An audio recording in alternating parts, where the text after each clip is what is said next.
Hey everybody, it's Joe Trippi and welcome back to That Trippi Show. Today we have a special guest, our friend Simon Rosenberg.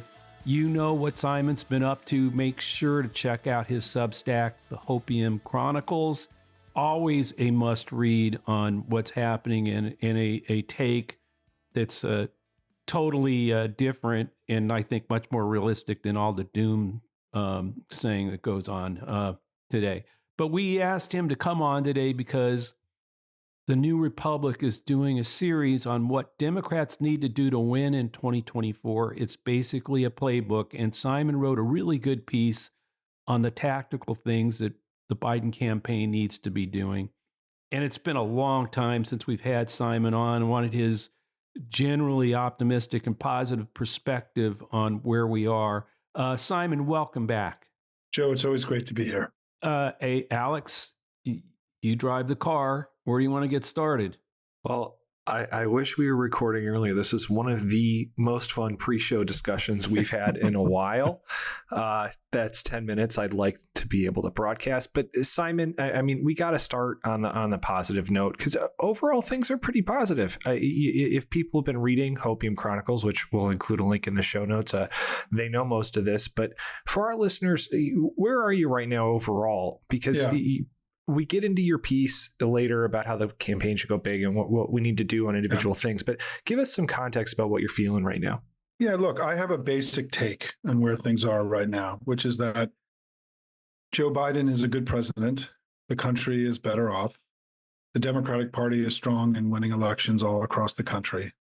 And they have Trump, the most unfit man to ever run for president in American history. And so in every way imaginable, I would much rather be us than them. And I think that, as you were getting at, I think what's beginning to happen in the economic data and even in the consumer sentiment data is that, we have to, it is my belief that step one in winning this election is establishing that Joe Biden did what he promised he would do in 2020, that he said he would get us to the other side of COVID successfully. It was the central promise that he made during the campaign.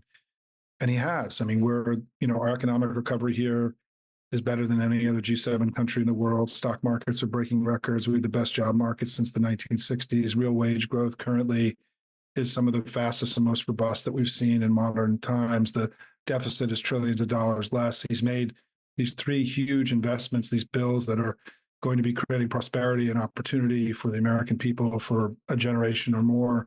We're accelerating the energy transition that's so necessary. So many things that he's done that have left us in a remarkable place, far better off than we were in January 2021.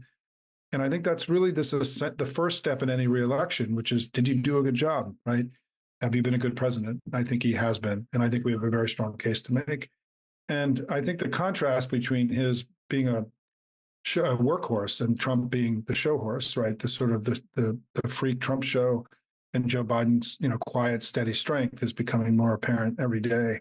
So I feel really good about where we are. And I guess the second point is, and Joe, I'm sure you've talked about this a lot, is that, since we started talking together back in the fall of 2021, Democrats have been on a remarkable run. Something really historic has happened, which is the party in power in our system always loses elections. And yes, we won in 2018 and 2020 and ripped the House, the Senate, and the presidency away from MAGA. Congratulations, everyone. It was a major collective achievement.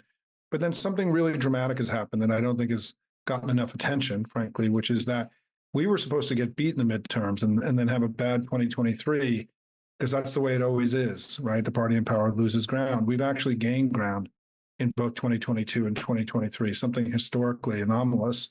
And it's a sign, I think, of their, that we constantly are underestimated. We are continuing to win elections, and they are a big, huge mess. The country is not into MAGA. And so when voters actually vote, not when people respond to polls, we keep winning, they keep losing. And it's a central reason why I'm so optimistic about 2024. Yeah, no, I mean, I think two things. One is the economy. We've talked about this a lot. The drag of, a downturn takes a while until it's usually when you see the consumer sentiment numbers start to pop the way they're popping. There's a lag before people actually start responding that way in polling. So, I think the economy is strong. I think all the things you're talking about are true. And I think all the hand wringing about how, well, if that's true, how come he's not getting approval on the economy? I think that lag is going to lift a little between now and November. Can I just add one more to that, Joe? Sure, Is that of course. the other thing to recognize, and Paul Krugman's been writing about this a lot in the last few months, is that when you break out the question around the economy by party, Biden's job approval with Democrats, which is 85% of the people who are going to vote for him or so, is right now in the latest Economist YouGov poll, it's 78 approval, 17 disapproval. And one of the things we've come to understand is that this current moment, your response to is the economy good is more polarized than it's ever been in modern polling history. That basically Biden's getting good marks from Democrats, mediocre marks from independents, and getting like a zero with Republicans, right? And so mathematically, this idea that people think the economy is bad, that's not a true statement. Republicans think the economy is bad. The second thing is that when you look at other ways of measuring people's life, satisfaction, job satisfaction, income satisfaction, even now new data showing perceptions about how people are going to do in the next year to 2 years in their own economic life. These things are remarkably positive, right? I mean, life satisfaction figures are up in the high 70s. Job satisfaction figures are the highest ever recorded in polling history right now. Income satisfaction, amazingly, like, are you happy with how much money you make, which is an easy thing to not be happy about, by the way, right. Is up in the mid to high 50s. And so when you do what Tom Bonier and I and you did back in 2022, which was to sort of broaden the aperture and look at a wider set of data, you get a very different understanding, just in the way the Biden approval rating was not as predictive in 2022 as many thought. This notion that everybody's down in the economy is false. And we have to do a better job at looking at all the data that's in front of us. And so I'm not surprised that we're going to see a rise in consumer sentiment, because structurally people were already kind of there in their head that things were actually pretty good. But to your point, where there's the lag has been with the collective. It's been with how we are all doing, not how people are doing. And that's because in part, I think during COVID, we got severed from the collective, that we became we became a little bit untrusted. We became more skeptical of the health of the collective, right? During COVID, and also with Trump, and with his wildness and insurrection and Russia and everything else. And so, yes, I think there's the normal lag that you do a very good job talking about here, that happens with all this kind of stuff. But there's this other lag, right? Which is the severity of what happened with COVID, which it may take people a long time to feeling like they're on firm ground again. And I don't think we should be surprised by any of that, actually. Yeah, no, and I think the other thing you point out is the contrast. I mean, we've talked about this too. The contrast between Trump, MAGA, and the chaos, is going to become more stark here now that Trump is becoming sort of more on the playing field, right? I mean, look at the NATO comments, the just taking shots at Nikki Haley's husband. I mean, the stuff that he's doing now is disturbing. And suddenly it's not all is Biden old. It's it's Trump. I think the other thing that is not as evident in the media as it should be in the daily discourse is how different Trump is today than he was in 2020 and 2016. He's campaigning from the courthouse and not the White House. That alone is a substantial change in who he is. He doesn't have the ability to generate positive news for himself during the day by running a government the way that Biden does, right? Second is that he's clearly more diminished. He's more dangerous and more extreme than he was in 2020. His performance on the stump is far more erratic and disturbing than it was. And he's also making traditional political mistakes that often cause candidates to lose elections. Things like coming out against the ACA, where he had no reason to do that. There was no upside for him to do that. And there was a massive downside. I mean, the ACA, his attempting to end the ACA in 2017 was the central reason we had such a good midterm in 2018. I mean, they already know that, right? And so he's also making mistakes like that, that are the kind of mistakes traditional politicians make that cause them to lose elections. But finally, my last point is there are 6 things that voters are going to come to learn about Trump that they did not know in 2020. And this is really important because, as you know, as a political professional, the amount of negatives he has is unprecedented. One is that he raped E. Jean Carroll in a department store dressing room, and that's been decided by a jury and by a judge, not by you and I. Second is that he's committed one of the largest financial frauds in American history and is about to be given a multi-$100 million judgment any day. Third is he led an insurrection against the United States, and he tried to end American democracy for all time. And he's promised to finish the job if he comes into office in 2025. Fourth is he stole America's secrets. He lied to the FBI. He shared those secrets with other people. These are all things that are known. We don't need a court case to determine that. Fifth, his family's taken more money, billions of dollars from foreign governments in ways that no other family in American history have. And then finally, he ended Roe. And so it's my view that those 6 things is going to, he already lost the 2020 election. And now we're going to have these 6 things to bludgeon him with. And any one of these things could knock him out. He's going to have 6 that he's going to have to overcome. And he's just not skilled enough. He's a diminished figure. And I don't think he's going to be able to overcome the incredible weights that are dragging him down, which is another reason why I'm so optimistic. Yeah, and he didn't do all those things because he's old. He did them because he's absolutely obnoxious. I mean, you can't come up with words for the reason he does these things. And so I do think that gets into, something I've talked about when we talk about the age stuff with Biden, and I know that's back in focus now, thanks to the special counsel report.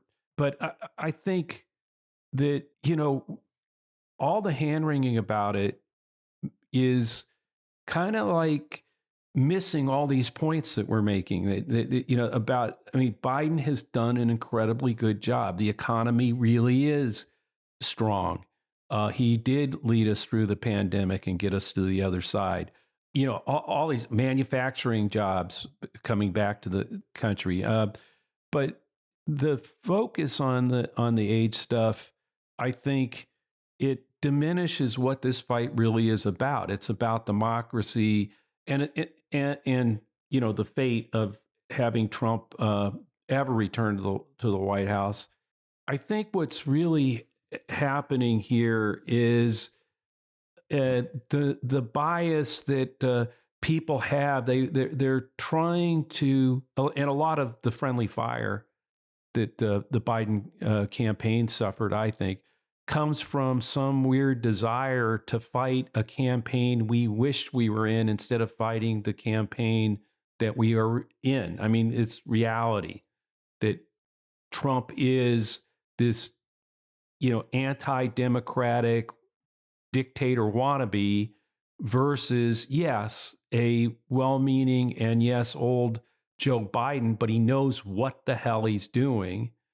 And he is going to be the nominee. Therefore, let's all fight Trump. And I think that's sort of where I'm coming down on where we are today. What your take? I view this as desperation. The Republicans are desperate. In the last few months, the successful Biden presidency has essentially caused all their major talking points to evaporate, right? They can't argue the economy's in recession or that inflation's too high or that crime is raging or that there's a war on energy. None of those things are true. Even if any of them were ever true, they're not true any longer. Right. And then they started really focusing on the area where the final remaining area that mattered to voters, where they had an advantage, which was on border and immigration, which then they mismanaged and pissed away last week because their lead candidate, Donald Trump, is an impulsive lunatic and took something that was an issue that they had an enormous advantage on, and they blew it. And now we're going to be able to bludgeon them for having now argued. We're the ones trying to solve the border problem. They're the ones fighting it and want to keep it chaotic. So then all they have left, if you believe my theory, right, all they got left is Biden's age and his capacity. And it's the only place that I think that they view this as being kind of where they have a clear shot. And it's why we have to establish, I think, so fundamentally, similarly to what you were talking about, that Joe Biden's been a successful president because of his age, not in spite of it, that his wisdom and experience, that maybe in a time of insurrection and COVID and chaos around the world, that having the most experienced person to ever go into the White House was a blessing for the nation and not a curse. And I think we're going to have to connect the dots between, his success as president and his age, because then we then take that away from them too. It doesn't mean they won't be able to score points, and there'll be videos of Joe Biden stumbling and shuffling and all that stuff. But, compared to the kind of outrageous stuff that Trump is doing on a regular basis, I mean, the notion that in any way Joe Biden's age is somehow more dangerous to the country than the very manifest danger that Trump has presented to himself, arguing that he would both end American democracy for all time, he's made that very clear, and that he would destroy the global American-led order that has been central to our influence and our prosperity, influence all around the world and our prosperity here at home. And it's a direct shot at sort of ending this American century that we've been in. Why in the world would we ever choose that path, right? And and if you're angry at Merrick Garland for having allowed her to have dropped this cheap shot, and remember, when you're cheating, you're losing, right? I mean, Republicans keep cheating because they're losing all the time. Is that if you should be mad, in my view, at Merrick Garland for something more, I think, consequential, which is that Donald Trump is now openly campaigning on destroying the country. And this guy, the fact that Merrick Garland waited 18 months to prosecute him has allowed this guy to run for re-election and potentially go back into the White House, given that anything can happen in an election, right? And the security services and the people who protect our country have let us down by allowing all this to happen again without more aggressive countering. And we are going into this election with a much more wide open, social media. There's going to be far more disinformation than there was in 2020. I mean, it's as if all these things that we could have prepared for as a country, the security apparatus, the country have let us down. And I think it means that we're going to be in this wild election. And I think for your listeners, I think you have to realize that once you try to overturn an American election, in this last election and in the previous election, you openly worked with the Russian government to influence that election, then anything is possible, right? Like they've already done kind of like the craziest political crimes that can be done in a democracy, which is to overturn an election. We can't be surprised by all the crazy stuff that's about to become, and we have to prepare for it. Yeah, well, and the press could have done a much better job too. That both sides is still. It's in a lot of ways. It's not just Garland. It's the entire. Like you said, it's the entire pro-democracy. I mean, the defenders of democracy, the institutions and the guardrails have just failed. Just failed to rise to the occasion. Particularly, I think journalism could be doing a much better job of making instead of the constant age, it's whatever the new shiny thing that approach that the outrage machine on the right puts out there, the press just runs with it. I do think I agree with that. And I do think I have one kind of optimistic note in that regard, is that I think in the last few weeks, many of the journalists that we follow on television, the prominent people we listen to, are, when they've actually started watching Trump, this Trump, not the old Trump, I think they've been shocked at what they're hearing and, from him, and what they're seeing with their own eyes, and the way that he's speaking now, and how more deranged and dangerous he sounds, and how erratic and unhinged he is. I mean, I was on a Midas Touch show last week with Ben Marcellus, and he played a bunch of clips of Trump that I hadn't seen that were shocking to me, right? Like, I mean, I just don't listen to him that much, and I think what's happening is that journalists, and even this comment that happened on Saturday night, where he basically said he's encouraging Russia to attack our European partners and the NATO alliance, which is the foundation of American security here and all around the world. It is probably the most outrageous thing that anyone ever running for president said in all of American history.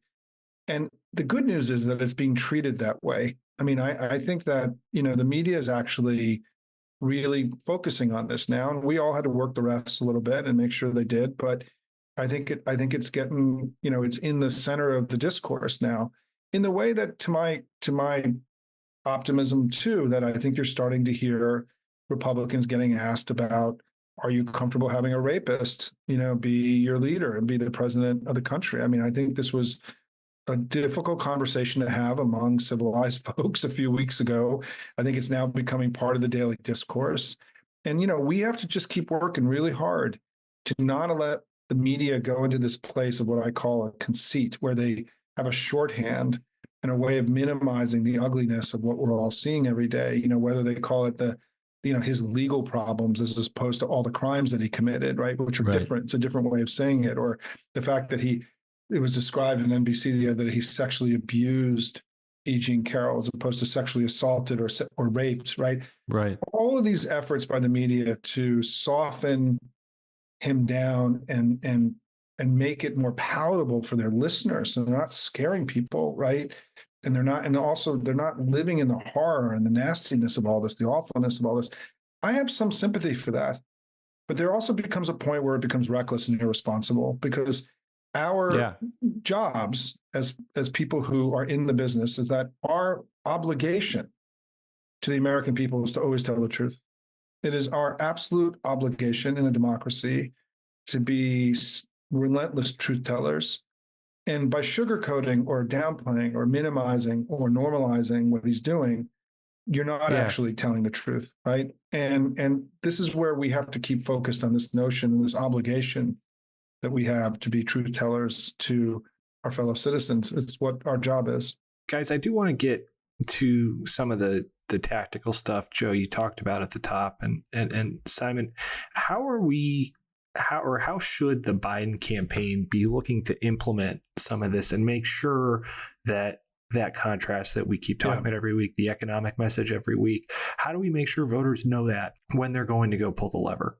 So I have this, what I wrote in the New Republic is, it's sort of channeling Trippi here a little bit, in that I made 4 recommendations. They came to me and a bunch of other people, including Stuart Stevens, and said, what should Joe Biden do now? And at first I didn't want to do it because I don't want to be so presumptuous, right, to tell Joe Biden what to do. But I laid out some things that I thought could be done that weren't being done, on top of all the good things they're already doing, right? Like they're making their case in the economy. And those 4 things were, one is, 2 are campaign related, and 2 are narrative and story and message related and agenda related. So the first 2 were, we need to reimagine the war room in this campaign and not view the war room as 20 sweaty kids drinking Red Bulls and producing TikTok videos, but as 2 to 3 million, which they're now doing as of last night. And it was really good, by the way. Yeah, I mean, we should all applaud them for them.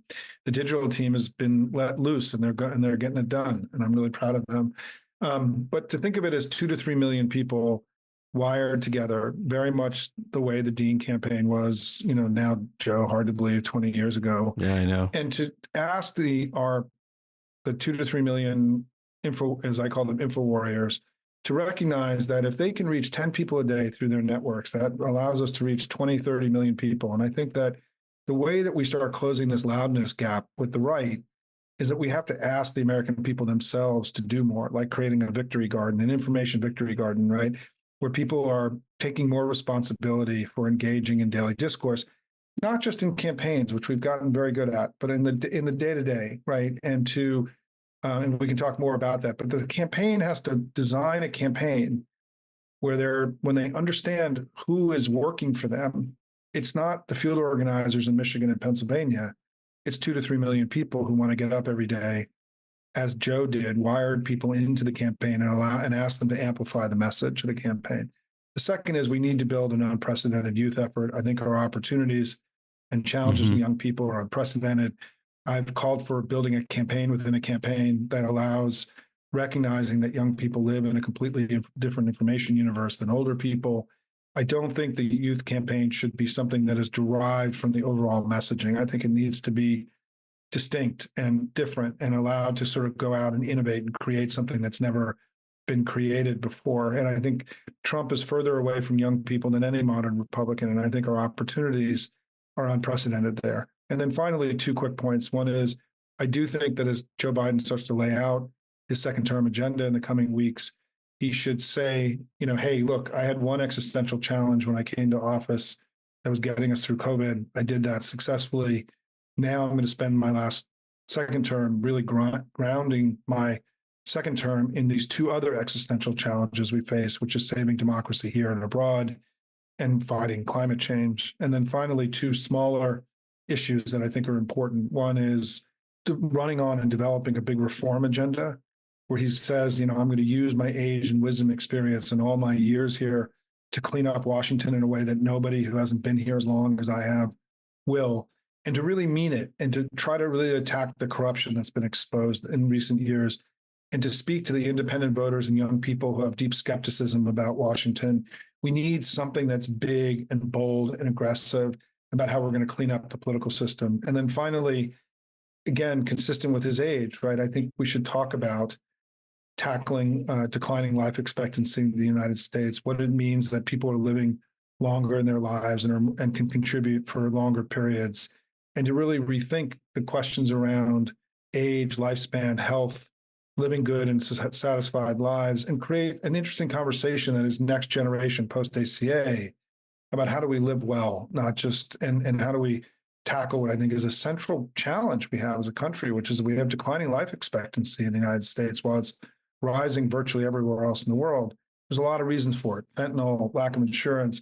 There should be a comprehensive agenda. Joe Biden could say, by the time I leave, I want our life expectancy to be on track and moving up again. And to help, I want to leave behind not just a wealthier country, but a healthier country. And it's something that I think would be enormously powerful because it also, the people that are seeing declining life expectancy are Republicans for the most part in rural areas. And it would be a bridge moment for him to be able to reach into parts of the population in the country that may not be available to us in the campaign. So those last two things I raise are ways for me that I see how we can expand our coalition, grow our coalition, reach beyond the core Democrats that we need to grow and hopefully get to 55% and have this election be a blowout and a clear repudiation of MAGA and not just stumble across the finish line and win as we did in 2020. Yeah, I read your analysis where you said if you hold all the 2020 results in place and change only one thing, get 18 to 44-year-old voters voting at the same rate as their distribution of the population, Biden wins by 10 points I know, it's in amazing. 2024. So, and I think climate change, I think big bold on climate change, making that, and the reform stuff for sure could really help achieve that kind of goal, as well as, engaging 3 million Americans in being the amplifiers, the info warriors, because that age group would be, I think, a pretty ripe target for those 3 to 4 million Americans who are part of that info warrior group, making sure that the climate change stuff and the other issues are out there. So it's a pretty well thought out piece and analysis by Simon, and we'll definitely have a link to it in our show notes. If you haven't read it, you should, and you should. The Hopium Chronicles, again, we'll link to that too. But I want to continue the conversation, but I want to make sure our listeners know that the show notes will have links to the things we're talking about that you've put out there, Simon. Joe, I want to, and again, as I'm a student of Trippi and have learned so much from you over the years, I want to just reflect on one thing, which is that Joe Biden gave this very compelling speech in January about the fight for democracy. And he said, I need all Americans to join me in this fight. Well, in the campaign, he can't then say, I need everyone in the 7 states to join me in that fight. And all of you who are not in the 7 states, you don't get to be part of this fight for democracy.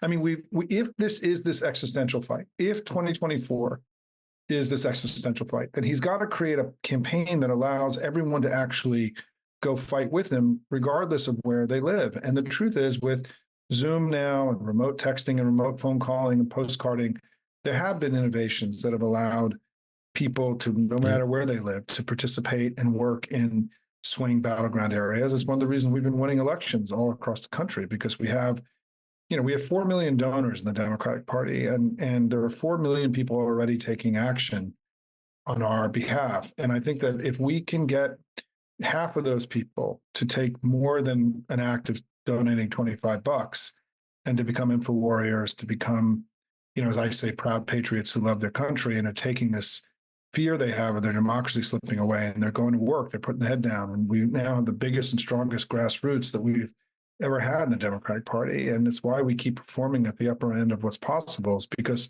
we have this huge chunk of Americans who've just decided that, their freedoms and their democracy are not going to slip away on their watch, and they're going to work. And it's been enormously inspiring to speak to many of these groups, to be connected to them through Hopium. And it really is, Joe, to be very frank, a continuation of your original vision for Dean World back in 2003, where you built the first campaign that we ever had, where Americans had a meaningful way of really participating in their politics, in other than just giving $25. You tried to create that kind of system through Dean. I think you were wildly successful. I think we're still only now, all these years later, learning how to make it real, using the tools that we have today.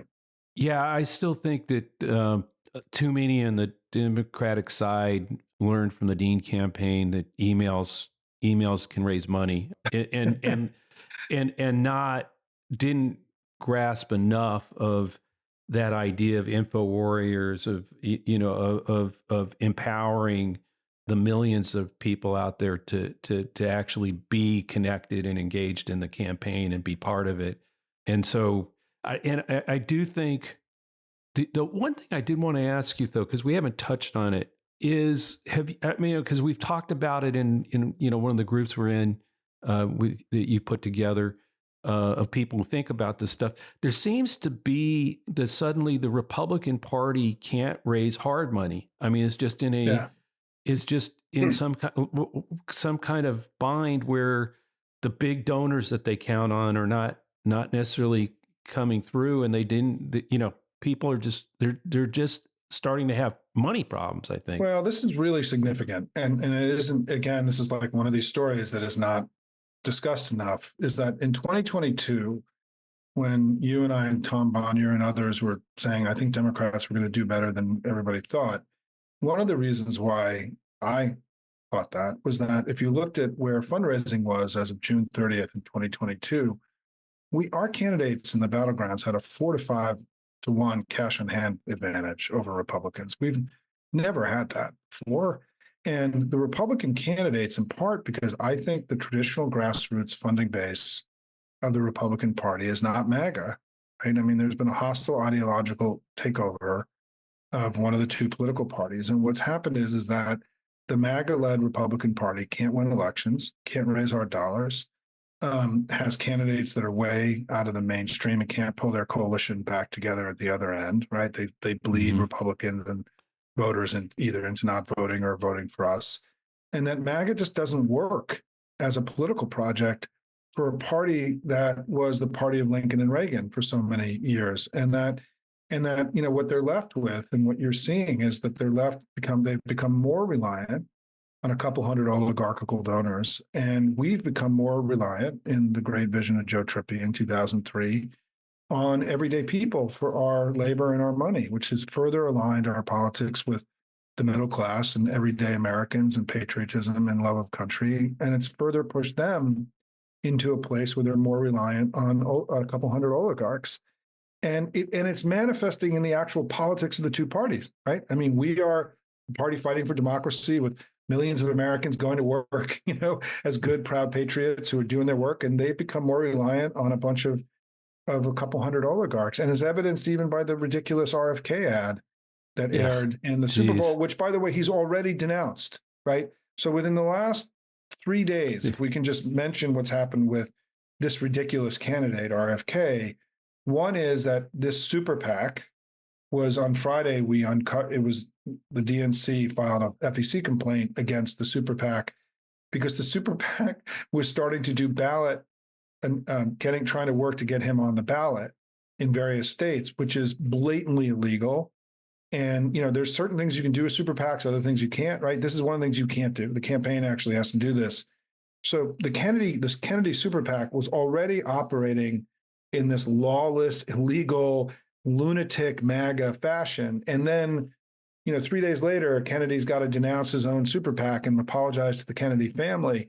What a shit show, right? Like, yeah. I mean, really unbelievable shit show here. But it goes back to this basic point, which is that they are now servants of an oligarchical political class in a way that gives lessons there. It takes them further and further away from the electorate and makes it harder and harder for them to win elections. And so I do think the Republican Party is in sort of a bit of a political death spiral, if I can just finish.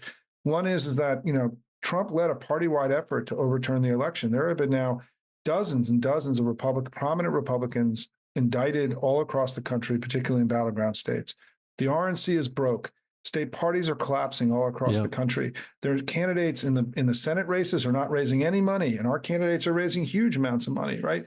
So you're right that there is this huge collapse happening of the Republican Party as an institution, and that so it's a big issue, and I think it's connected to MAGA. MAGA is ugly; it's unattractive, even for Republicans. They don't want to go there. Yeah, I want to get back to that super PAC for RFK Jr. because it turns out half of the funding came from a member of the Mellon family, who also massively funded Trump. Right. So it's like it's pretty obvious what's going on here. Which also gets back to something we've talked about. Trump's going to get 45% of the vote, and he needs these third party. He needs RFK Jr. and these guys to bleed votes away from Biden, to keep it in a 40, where 45-46% of the vote can actually win, which happened in 2016. But when it's starting to become really obvious, particularly on the RFK debacle. I mean, just a shit show. That a lot of it is like you said, the oligarchs that are supporting Trump are putting dark money into a lot of these third party efforts. I'll say two things about the third party stuff. One is that we're blessed with the fact that the three that are running right now are all obviously ridiculous and terrible candidates, and the chance of them mounting into anything really significant is remote. And but obviously what they're doing is they're each targeting various demographics, and they're going to try to ankle bite Biden to death and bleed him to death through a million little cuts, right? But I think that all of them are going to struggle to become big and meaningful, and I think it's going to be harder. And also there's a chance, in my view, that for voters, they look at all of them in the way they looked at the Republican second-tier candidates, which is they all are kind of silly. And if there isn't a single one, and they all get kind of lumped into kind of a silliness thing, right? But I think the thing that better than I do is the most significant third party, rogue party, splinter party movement in America are the never Trumpers and the former Republicans. They've proven to already have been very consequential in the 2020 election, the 2022 election. And I think that, what happens with Liz Cheney and Mitt Romney and Stewart and all of your friends, Joe, how this congeals into something powerful that creates a permission structure for even more Republicans to abandon the Republican Party than they did in 2020 and 2022, because the threat is greater. Trump is more extreme, more outrageous, more offensive, more lawless, more ugly than he's ever been. The chance for us to grow that former Republican in this temporary pro-democracy coalition that you talk about all the time, I think the opportunity there is huge. And, we have to, as Democrats, for those of us listening who are Democrats, we have to create a very big seat at our table for all these former Republicans and we really sure do. And make sure that we are expressing our thanks and our gratitude, the courage they're showing for not just leaving politics altogether when their party's gone crazy, but have stayed in the fight. They were essential, all of them, to our victories in 2022. The Lincoln Project, all these guys, Lincoln Project and Liz Cheney. But imagine if Liz Cheney and Mitt Romney are campaigning openly with Biden in October and November. It could make an enormous difference in terms of saying, look, just for now, you just can't go there. And, after 2024, what's been interesting to me, Liz Cheney has been talking about this. She's openly arguing that the Republican Party as a brand itself may not be salvageable after Trump, which is an amazing thing. And so I think that it's my view that one of the reasons the media is also kind of woken up to Trump's weakness and how he's historically weak was that NBC poll taken in Iowa the Sunday before the Iowa caucus, where more Haley voters said that they were going to be voting for Biden in the general election than Trump. We've never seen polling like that in a very long time, where so many members of one party were already in January ready to vote for the other party, if they, depending on the election results. And so I think there's already data and evidence that, 20 to 30% of the Republican Party is open to us, and we got to go get them, Yeah. No, I've been saying, I mean, this because we talked about, and we, been saying that Trump's far weaker than the press, and the pundits realize. I think you're right that they're starting to get it. I mean, it's all been the, focus on Biden's weaknesses and not on Trump's. Right. But he's much weaker than people think. I've agreed with you. I think you started talking about is there a way to get to 55 in this cycle? I'm not quite that. I think 53. But hey, Biden is the only one who can get into the 50s, whether it's 51% like he did in 2020 or higher. But again, I just think, and even now Nikki Haley is actually starting, I think, to take Trump on. And, I've always thought that if she did, sort of sustain some kind of race that it would weaken him further. And you're starting to even see some signs that again, his attack on her husband, serving our country in AFRICOM, is his attack on where is he, like he's left her or something. And it was just just incredibly bad for a guy who's losing women massively. I mean, the gender gap now with women is just off the charts. I'm not sure that this fight with Nikki's going to help him. So I'm agreeing with you. I think he's getting weaker, and I think Biden only gets stronger from here. I mean, I think one of the most interesting things that we're about to witness is that Biden has the ability to generate positive news every day, right? He's the president of the United States. They're using the White House very effectively. Trump is just a load of darkness and ugliness every day, right? I mean, I think that, what's been interesting is there is these questions about Biden's ability to run the election. And I think the questions are really more about Trump, right? I mean, if the news coverage, this whole idea that, well, he's dominating the news because of his trials and everything. Are you telling me that anybody who's watching that, who's not a Trump voter, views him being in court for any reason as a positive thing? Right? I mean, it doesn't matter where the polls are right now. Polls are not predictive. It's still early. We don't have a primary going on. But I think I just have, as somebody who's been doing this like you, Joe, a long time, decades and decades and decades. Definitely too long. So we're now part of the problem and not part of the solution anymore. Is that, how in the world does Donald Trump create any kind of noise at any point that would bring over somebody who hadn't voted for him before? No. And it's just ugly. I mean, he's like the ugliest thing we've all ever seen in the history of the world. And we have to stop, pretending, whether it's the Wizard of Oz or the Emperor Has No Clothes. I mean, whatever your historic analogy is, this guy is the ugliest candidate to run for president in our history. And I think the majority of the American people are going to end up there pretty soon, No, because Simon, the thing is, he has to get more outrageous to get everybody's attention. So that's why he goes out and does, hey, I'll give Putin carte blanche, take out NATO, attack our allies. Why? Because guess what that's going to do? Create that out. It's kind of like the more he tries to get attention now, the crazier he has to be to get that attention, to get that same sugar high that he gets. Can I comment on that for a second? I think this is actually really important, is that he is demonstrating a degree of impulsivity and lack of discipline that is corroding his candidacy, whether it's coming after the ACA, whether it was repeatedly taking credit on camera for ending Roe, these kinds of statements, right? I was on a podcast with somebody the other day who was a Republican, who said that Trump in 2016 was incredibly disciplined. He read his teleprompter. He didn't veer from it.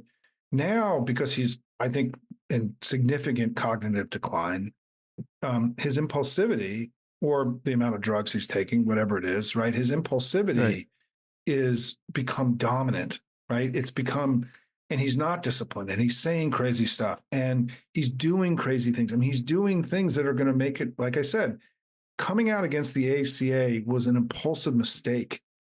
There was no reason for him to have done that. He just can't help himself. And the problem is that kind of candidate doesn't win, right? Like if you're continually giving the other side ammunition to push you further and further away from the electorate, which he's now doing on a daily basis because of everything you described, right?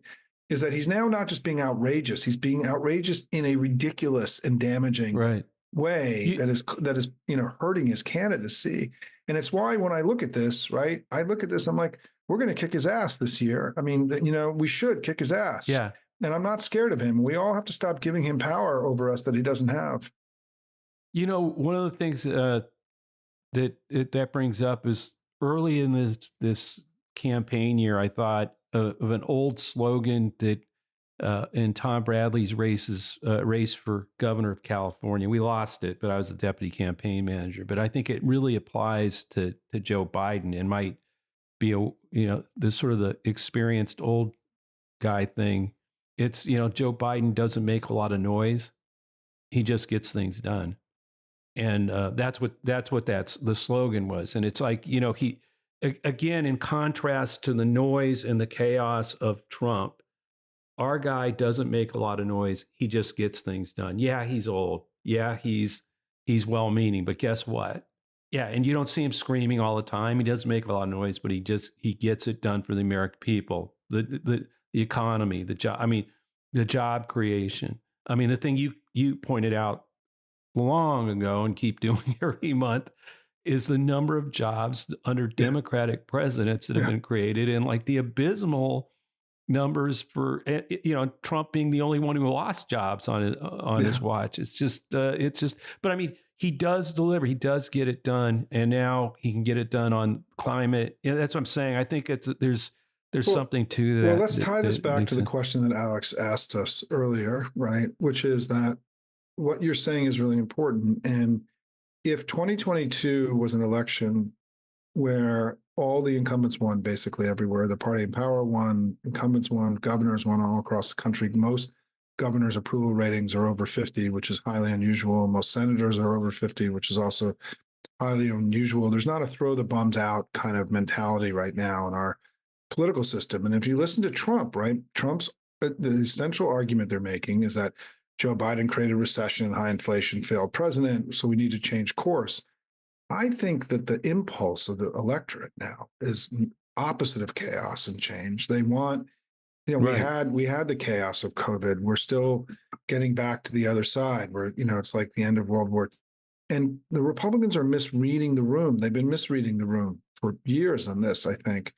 And it's why Joe Biden, the increasing success of the Biden presidency and the increasing understanding of the success is evaporating all of and is causing all of their fundamental rationale of what they're doing, which is things are terrible and we need big changes, is exactly opposite of where the voters are, which is that things are really friggin' crazy. We want to, focus on Little League and cooking dinners with our family and, not listening to Trump go on and rant. We don't want that. Yeah. We saw that TV show, we canceled it. We don't want it to come back. And I think that they are positioned completely wrong on the moment. And they don't have, and Trump has no other play, right? There isn't a recalibration of Trumpism between now. There isn't any way to put lipstick on the pig. There's no way to, create an olive branch of moderate voters. They've like DeSantis did, right? Who just pushed himself in a place that became impossible for him to come back into any kind of reasonable place. Trump is irredeemable, and whether the other, I've been using Wizard of Oz, Emperor Has No Clothes, or maybe it's the Titanic, and the iceberg is up there, and the Republican Party is the Titanic crashing into the iceberg, and the thing is they see it, they know it's coming, and they think they're going to avoid it, but I think it's far more likely that we win with Joe Biden at the helm, right? That we win by closer to 10 than to, 2 or 3. And I think we've got to keep our nerve, recognize that this is going to be this is what you were saying over the last couple of days, Joe, is that, this is going to be a long campaign, and we're going to have good days and we're going to have bad days. And, the key is to not get rattled. And the way I deal with this is when I get up in the morning every day, I have this basic mantra I say to myself, which grounds me, which is Joe Biden's been a good president. The country's better off. The Democratic Party is strong in winning elections all across the country, and they have Trump. And I use that as a way to prevent myself from getting blown around and to stay in this basic orientation that, hey, man, we're doing a good job. They got a crazy guy. Let's go out and kick their ass and keep winning elections. Guys, that is a great place to end. Yeah, I was about to say the same thing. Thanks, Simon, for coming on, and thanks, everyone, for listening to That Trippi Show. Get more of Simon's writing at hopiumchronicles.com. This podcast will always be free and with support from our advertisers and is part of Resolute Square. Check out the latest at resolutesquare.com/Trippi. Please subscribe to That Trippi Show and leave a review on Apple or wherever you listen. You can always send us a question to thattrippishow@gmail.com or leave us a question in the review on iTunes. Thanks, Simon. Thanks, Joe. Thanks, Alex. See y'all next week, folks. Resolute Square.